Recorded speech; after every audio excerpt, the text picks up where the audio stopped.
Ma? Ma?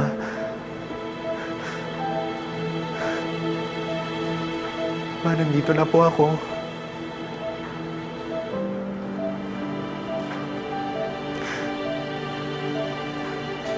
Ma, lumaban po kayo, ha?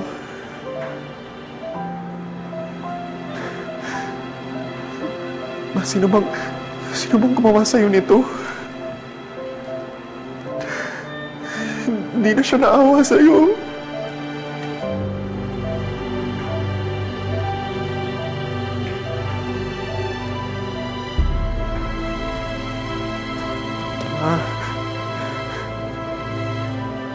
Ma, sorry, ha. Ako, sorry. Sorry, hindi kita nahanapagan.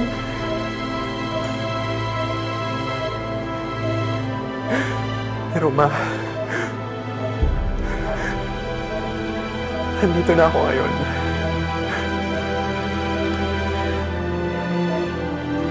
Kapit lang po.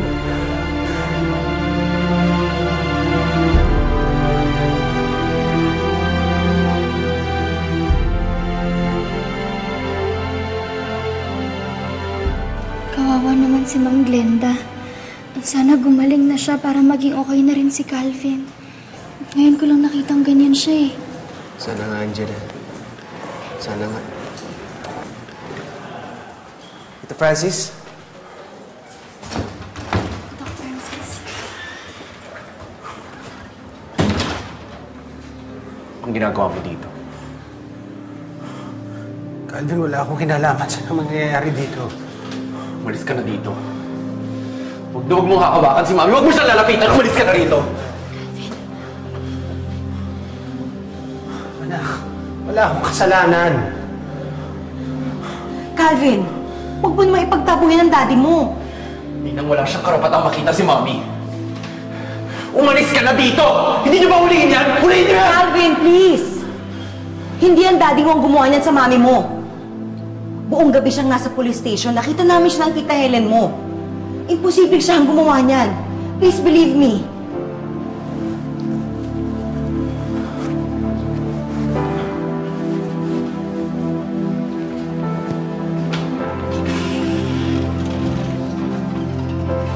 Calvin, mali tayo ng inisip sa daddy mo. Inosente siya.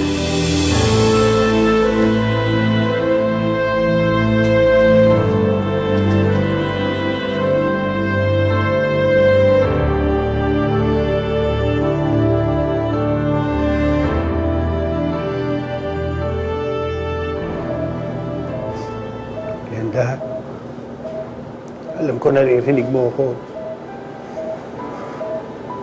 Sorry.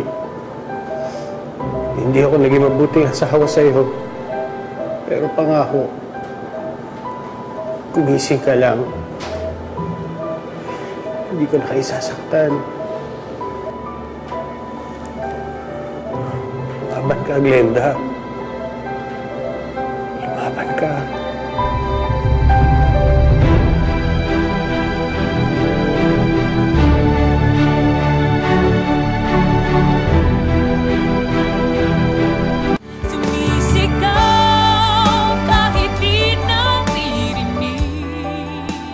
Wala pa ho ba kayong suspect? Ma'am, sa ngayon po, wala pa po. Katulad nyo, hinihintay din namin magising ang pasyente. Siya lang po ang makakasagot sa lahat po ng tanong natin. Alam mo, hindi ko talaga malubos maisip kung sinong gagawa nito kay Glenda eh. Napakabuting tao niyan. Sana lang talaga maligtas siya at magising na siya kasi kawawa naman yung mag-ama niya eh.